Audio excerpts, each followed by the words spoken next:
It started with silence. 20-year-old Masania Malcolm wasn't answering her phone. Her mother had been trying to reach her, but the calls went unanswered. Something was wrong.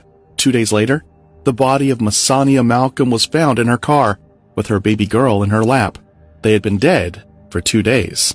Masania sat dead in the front passenger seat, her 1-year-old daughter, Jordania, on her lap, also lifeless. The car was empty with no one behind the wheel. Someone had either driven their dead bodies there or unalived them there and fled. Investigators turned their focus to the only person who was most likely to have committed this heinous crime, Masania's boyfriend. But even more shocking, the boyfriend had been traced to the hospital, where it was discovered he had been shot several times. The boyfriend, Jordan Reed, had been found bleeding from gunshot wounds outside Masania's Orlando apartment complex on September 7, 2021.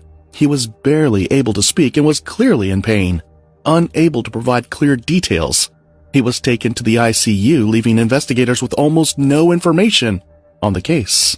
Due to the nature of Masania's death, the news spread fast, the case quickly becoming a high-profile one. It was 3 years later that justice was served for the mother who had never given up on discovering what had happened to her daughter and granddaughter.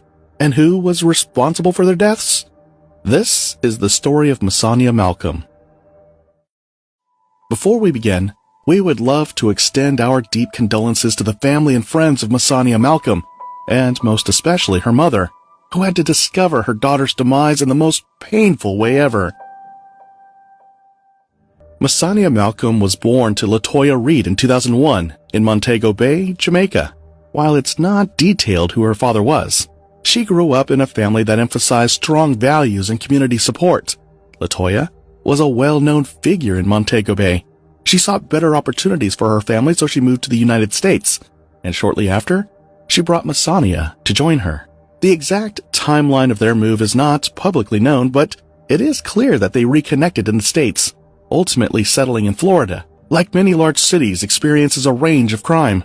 Overall, the city's crime rate tends to be higher than the national average, particularly in areas like property crime and violent crime. Orlando is a popular tourist destination, and with that, crimes such as theft, vehicle break-ins, and other property-related offenses are relatively common.